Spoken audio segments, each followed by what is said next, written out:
Hello, my name is Will. And my name is Ellie. You are listening to Lively Minds, the podcast about mental health challenges that go beyond the ebb and flow of the everyday. The podcast that looks at how developing our understanding of mental health issues influences how we address them. In this episode, we will be talking to Stuart Ralph, who featured in what is currently our most popular episode of Season 1, exploring OCD, Obsessive Compulsive Disorder. Stuart is a counsellor and psychotherapist for children and young people who has lived experience of OCD, is the co-founder of the Integrative Centre for OCD Therapy and host of the very popular OCD Stories podcast.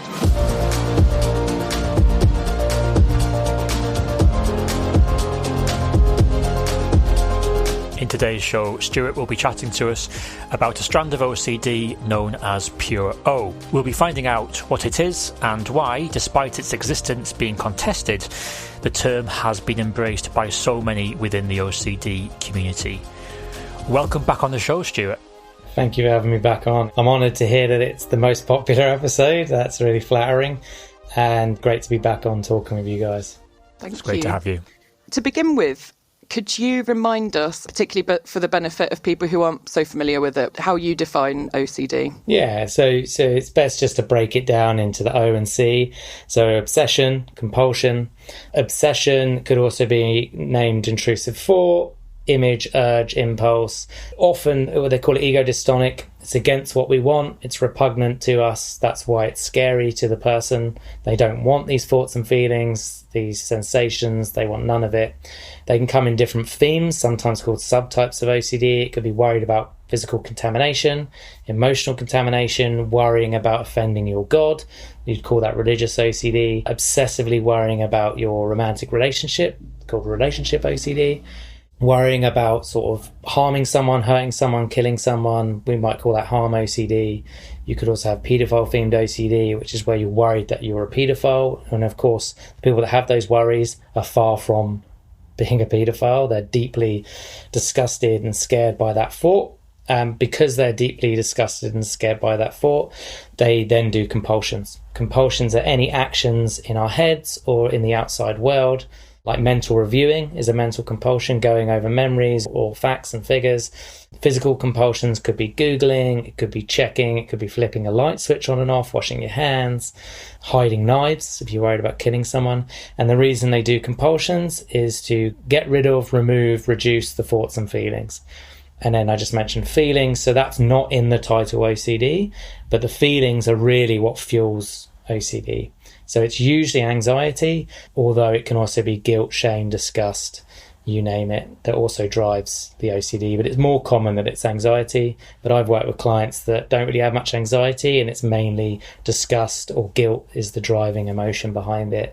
And quite often, if we didn't have those, I say we because I've experienced OCD, I talk a bit about my story in the first episode. When we don't have those feelings, doesn't really matter if we have intrusive thoughts, obsessions, because they don't bother us. So there was a study done, it's probably over 10 years ago now. It was like 94 or 96% of people have intrusive thoughts. So that was general public that were questioned. And I think the other, whatever it was, 6% was probably lying or just didn't realise it. But we all have that image. If we stand too close to a train track, our brain throws us on the tracks. Most of us have had that thought, right? Or you're holding your kid and suddenly your brain throws your kid down the stairs. Not literally, but in your mind. That's an intrusive thought. It's scary. Now, but if you're seriously anxious at the time of having that thought sticks around and it becomes more and more recurrent in your head and it will keep coming back and back. And that's the OCD cycle. And then we do compulsions, and what the compulsions teach our brain is that this thought could be real, it could be a real danger. Because it's a real danger, I better do these safety behaviours or compulsions. But that just reinforces the cycle and teaches our brain we should be afraid of these thoughts. Therefore, we end up doing more compulsions because we're more anxious. So it's this vicious cycle with OCD, and it really keeps people trapped. The last thing I'll say about it is these thoughts are so far-fetched often. They're so far out there.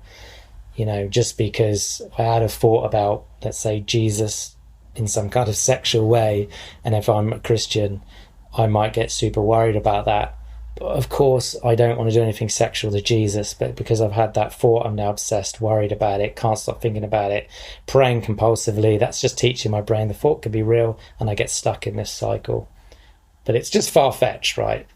Thank you. That's really thorough. Today we're going to talk about something called Pure O, which I wasn't too familiar with until we spoke to you, and Will told me about it in the first episode you did with us. So what is Pure O, and how does it differ from more traditional understandings of OCD? Yeah, so Pure O is highly contested and arguably a bit controversial, which we'll talk about in a bit. But it means purely obsessional, right? So the assumption is there are no compulsions. Now, that is the problem with the wording of Pure O, because there's always compulsions.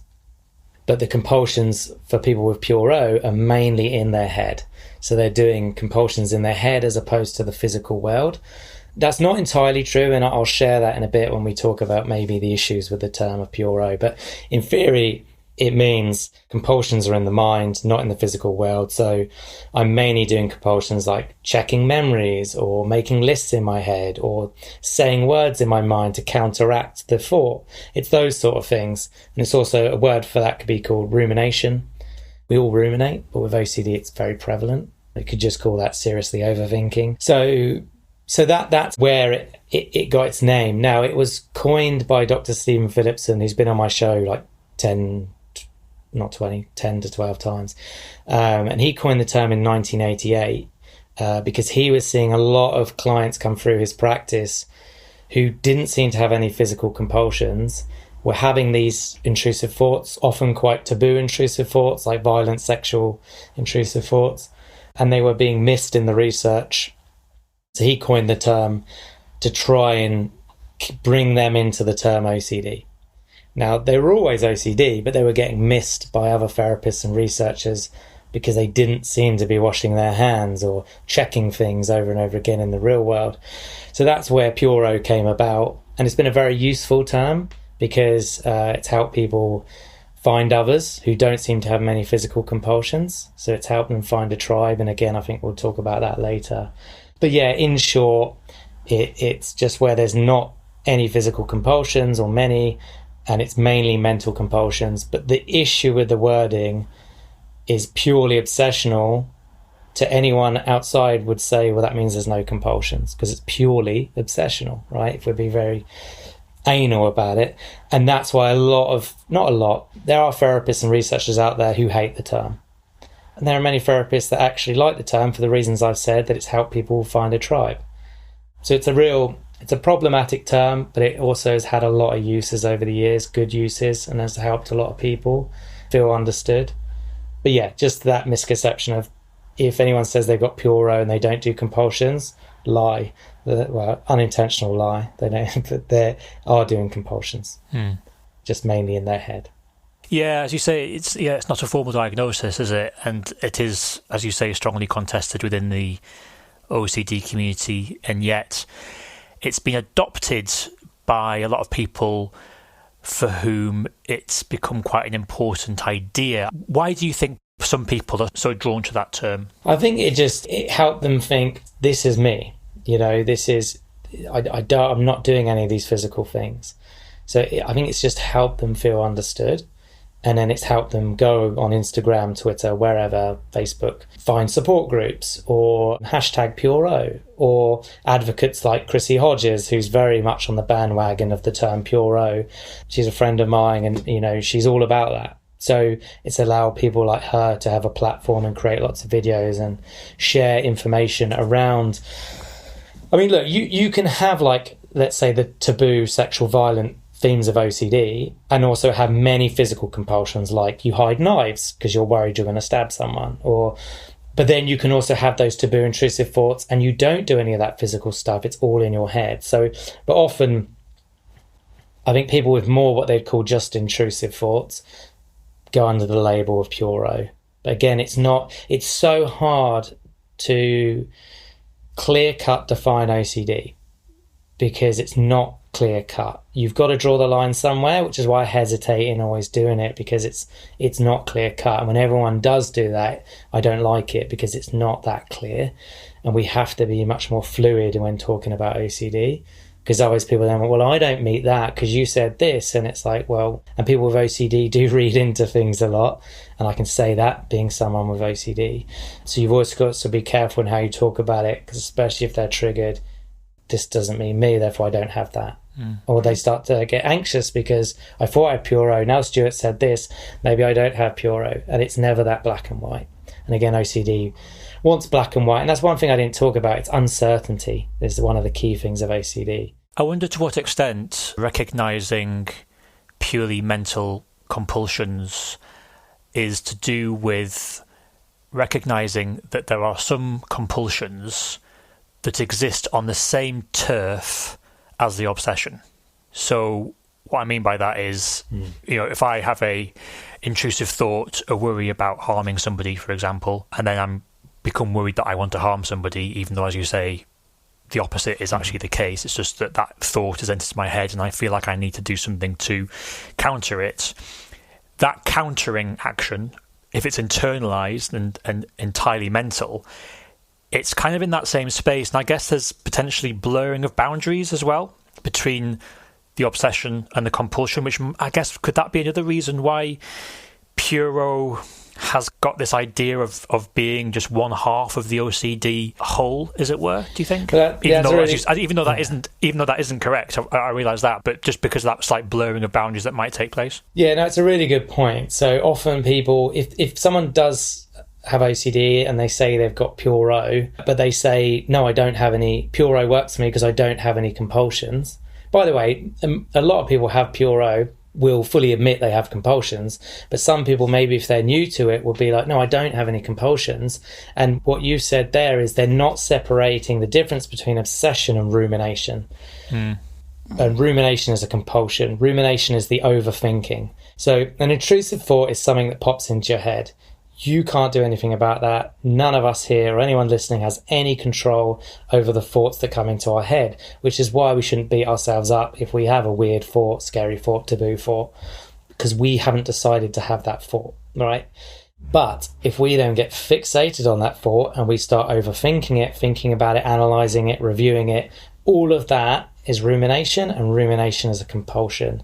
But some people don't quite separate the difference between intrusive thought, obsession, and rumination. Yeah, they're seeing rumination as part of the obsession, part of the obsessing, rather than seeing it as a compulsion. Yeah, they're just seeing it all as thought, and not thought can also be compulsion. So rumination is something anyone that does it is doing. It's not an automatic process. It's somewhat unconscious in that it's happening, but they can become aware of it and then control it, which is what we do in therapy. We find different ways. But yeah, with the intrusive thought that comes into your head, there's nothing any of us can do about that. It's an automatic thought. It's out of our control, and we shouldn't judge ourselves for having automatic thoughts. It's just our brain being weirdly creative. We all have those thoughts, whether we have OCD or not. We all have taboo, scary, weird thoughts from time to time. But yeah, the rumination is something we're doing, and that's what we need to work on. Okay, let's go to a short break. We are on social media. Come over and tell us what you thought of our show, suggest a topic for future shows, or just say hello. Our handle is the same across all platforms, Lively Minds Pod, all one word. You'll find us on X, Instagram and Facebook, LinkedIn, and you'll find links to all our social media pages at anyamedia.net/livelyminds. You can also contact us by emailing livelyminds@anyamedia.net. And I also wonder to what extent the potency of the mental compulsion is exacerbated by the fact that we are on the same turf in the mind as the initial obsession, whether the stakes are higher. And what I mean by that is, a compulsion that is mental and purely internal could get out of control and become an obsession again. It could actually lead back to the original intrusive thought because it isn't externalized and because there is that greater smudging. And so one thing I have wondered is whether another reason why Puro has been taken on board by so many people as a badge, really, to explain their own experiences, is because it recognises that actually internal compulsions can be as bad as, if not worse than, externalised compulsions. And that when we've been in an environment, a media environment and a societal environment where the only thing that ever's been talked about for so many years, or known about in inverted commas for so many years, is the externalised compulsions, like having to touch something so many times, etc. I guess the pure O conversation is an opportunity for people to have those internalised, potent compulsions recognised equally as well. Yeah, I think, like for me, you know, when I was really struggling in my mid-20s, I mean, I had physical compulsions as well, but I did a lot of mental compulsions. Pretty much everyone would do mental compulsions as well as physical, right? Even if you're contamination and you're a hand washer or a showerer, you're probably also stuck in your head a lot of the day. So therefore you're doing mental compulsions too. But I remember sitting at my desk in when I had an office job, and just most of the day I was almost zoned out, just ruminating in my head. And it, you know, I wouldn't think that I was wasting a lot of my day doing that. Whereas if I was clearly stuck at the basin washing my hands for 4 hours, it would be a much more obvious problem to me because it's much more clear cut. And that's the issue of mental compulsions. We don't often see that people, they could be living their life, you know, at work, but actually they're not really at work. They're in their head. It's as bad as being stuck at the basin. Well, maybe not as bad, because at least they're able to get paid for showing up at their job, but they're not really present. But going on to the issue, am I right to talk about maybe one of the issues with Pure O? Yeah, please do. I mean, look, I am for the term because it's helped so many people. I'm not against it. Anything that helps someone, I'm open for it. I just think people need to be aware that there's always compulsions. They're just in the head. So that's where purely obsessional just is a bit a poor choice of words, whoever, well, maybe Steve Phillipson when he coined it. And I'm a big fan of his, so I don't insult him. But, you know, it needed to be created because people needed that help at that time. So I'm fully on board with it. And I've had this conversation with him because I said to him in one of my episodes, in an ideal world, Pure O wouldn't exist as a term because it's OCD. It's as simple as that. But therefore contamination OCD, relationship OCD, religious OCD, harm OCD goes on. None of those would exist either because none of them are real. It's all OCD. The only term that would exist is OCD. But as humans, we want to find tribes and we want to find understanding and we want to find resources, people talking about contamination OCD. So therefore we've adopted these terms. And it also helps with research and things like that. But in an ideal world, it's the process behind the theme is what we're tackling in therapy. There are some nuances with themes, but generally it's the thing itself, the OCD. So in an ideal world, in my opinion, none of these would exist. But for the time being, they are useful and we need them. Where I will add a bit more criticism to it is even if we stick with the purely obsessional means there's mental compulsions only, that's not really entirely true. And I'm not going to say that's not true for anyone in this world. I've not really seen that in my practice. There's always physical compulsions. So often people are mainly doing mental compulsions, but then they'll say, oh yeah, but I asked my partner for reassurance 20 times a day. In my mind, that's a physical compulsion, not a mental one, because you're doing something physical with your mouth. You know, checking Google, going on looking for reassurance on Google is a physical compulsion. Scanning, you know, if you've got relationship OCD and you're looking at your partner suspiciously to see if they're attractive today in your mind or if they're doing certain things that make you anxious, that's threat monitoring. You're being hypervigilant. That is a physical action. And people often discount these as physical compulsions. So even with Pure O, most Pure O people are doing physical compulsions. They just either may not realize it or they may not think that they're physical compulsions. So even when we take that, there's really no such thing as Pure O. So again, the term needs to exist and for now, but it's really not true in many ways because we're always, you know, I wrote a list earlier, last night, I'm missing some avoidance. If you avoid things, it's technically a physical compulsion. Most people, if they're worried about abusing their kid, they might start avoiding their kid, you know, not wanting to change the nappy. That's a physical compulsion.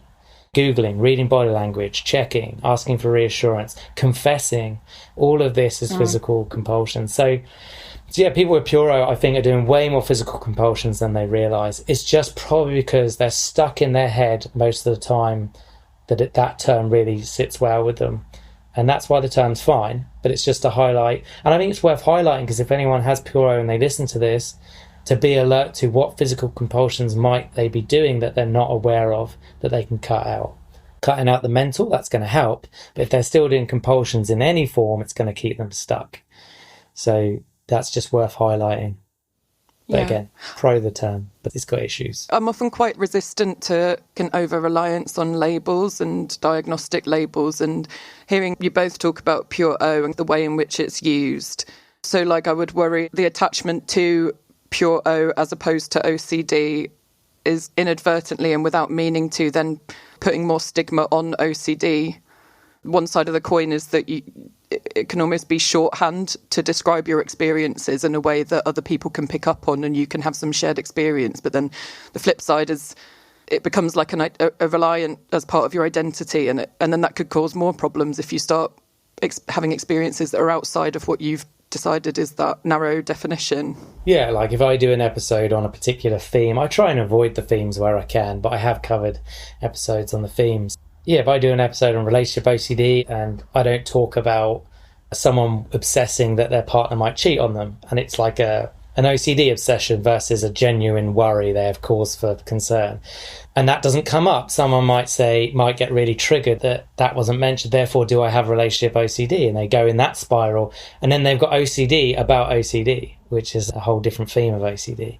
But no, you're right. And like the DSM, Diagnostic Statistical Manual of Mental Disorders or Diseases, and then the ICD, International Classification of Diseases or Disorders, I get confused, which is like the European version of the DSM. They, in all of the mental disorders, they have these neat little lines on how to separate what psychosis is, what OCD is, what generalized anxiety is, what depression is.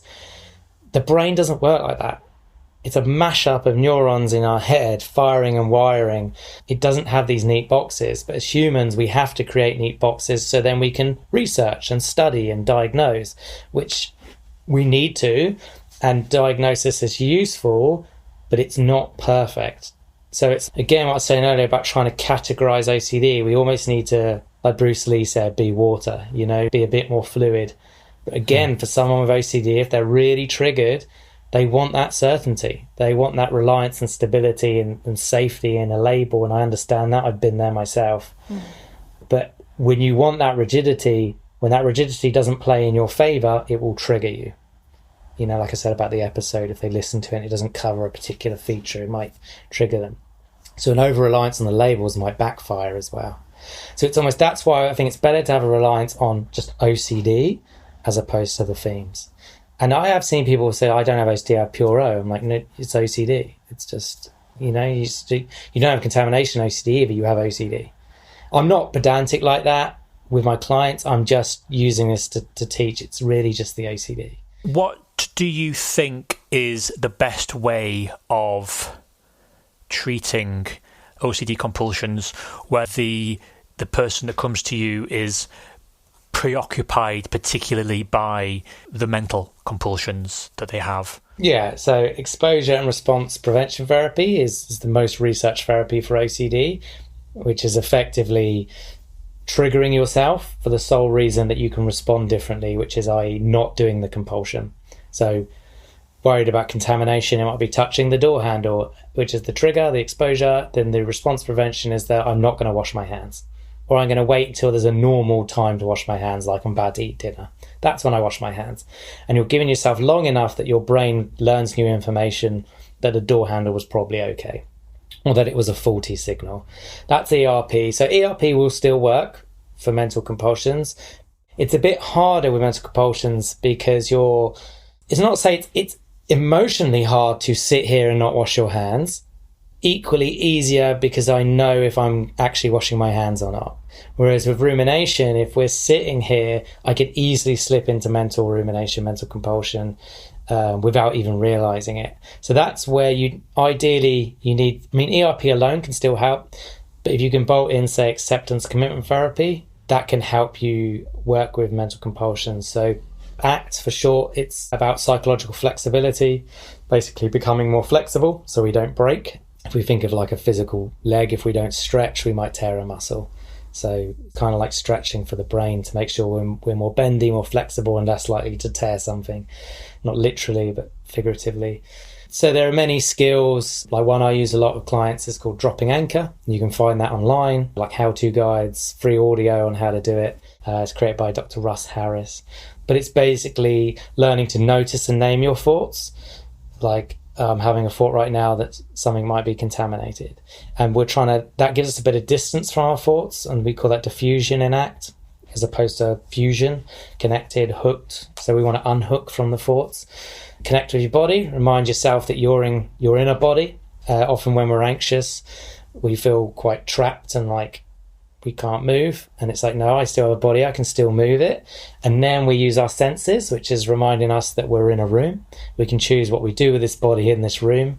Basically take the blinkers off when we're anxious. It feels like tunnel vision, and remind us actually there's so much more going on. That's also grounding us into the present moment.